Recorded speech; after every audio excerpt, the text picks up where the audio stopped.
Overwatch. To be quite honest, I very much enjoyed and still do enjoy this game. But today I won't be talking about my personal opinion of it. I'll be talking about the game from a critical sense. I went easy on GRAPHIES in the last review I did, and I won't be doing that with Overwatch since I have many more problems with this game than I do GRAPHIES. No mercy today.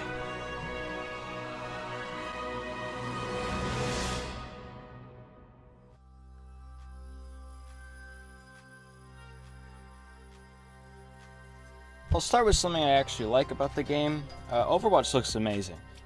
The art style fits the game perfectly, and the characters fit the art style perfectly. But there is one problem. Overwatch is way too goddamn heavy for what it is. A game like this shouldn't have to A, take up so much space, and B, use so much memory and CPU power. Just look at Warframe. Much larger game than Overwatch, and it doesn't take a quarter of what it takes to run at medium settings. Blizzard could definitely fix this, but instead they decide to invest their time into adding shitty heroes that break the game. 6 on a team in Overwatch, 7 game modes, 37 maps. Despite all of that, there are 7 heroes, 1 or more of which will appear in every single game regardless. Junkrat, Moira, Brigitte, Bastion, Torbjorn, Pharah, Symmetra. Especially Brigitte. These heroes will be the death of you unless you're playing one of them or a hero that directly counters them and are a god at that hero. They keep trying to fix Symmetra, but it only makes her even more overpowered than she was before. They've never made any efforts to fix Pharah, Junkrat, and Brigitte. They made Junkrat even worse. They gave him 2 mines. Bastion cannot be fixed. Moira's kinda balanced now, but she's certainly annoying if you're playing DPS or support, and I guess that's the entire point of Moira. She was broken beyond repair when she came out, though. None of these heroes are fun to play either, except maybe Junkrat, at least in my opinion. The real problem is that these unskillful, broken heroes are a lot of the meta. You see them all the time.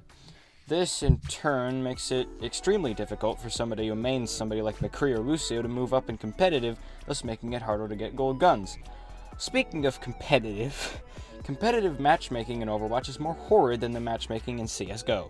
And that's saying something, because you could be a level 200 and be matched with and against silver borders and sometimes even gold borders.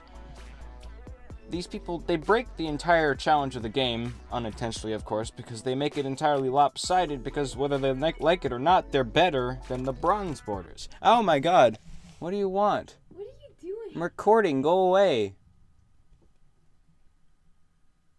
Are you recording for a YouTube video? Yes, I am, go away. These people break the entire challenge of the game, whether they like it or not, by making it entirely lopsided because whether they like it or not, they're better than the bronze borders they're matched against. If Overwatch was horribly unbalanced before with all the cancerous heroes, that makes it even worse. To give the game credit, though, it was pretty balanced before the addition of Sombra, who isn't really overpowered per se, just really annoying. She threw off the entire balance of the game just by being Sombra, but instead of changing things and, just editing a little bit to fix the meta, Blizzard followed up by adding these monstrosities. Essentially what the Overwatch team is doing is, you know that meme with the dog sitting in the house that's on fire? That's essential. Putting that aside, let me describe all the heroes.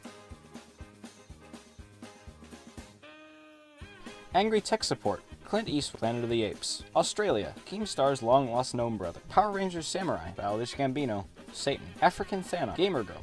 Not the soldier, not the sniper, not the heavy, not the medic, not the scout. How Curb pictures me. Call of Duty. How does he get caught in Junkrat traps? Degeneracy-chan. I'm not gonna play somebody skilled because I don't feel like it. It's Trump's firewall that matters. Boogie2988. I'm funny.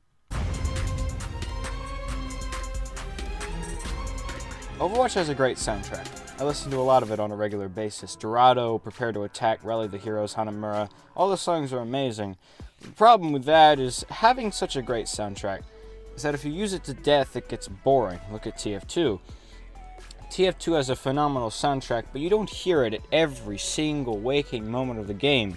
Valve uses it sparingly to keep the soundtrack from being overused. Overwatch does not do that.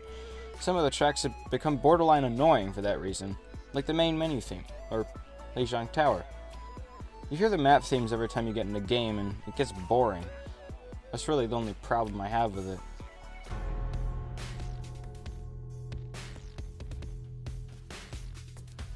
According to the lore, around 30 years before the setting of Overwatch, there was an Omnic crisis where robots called Omnics essentially tried to wipe out the entire human race.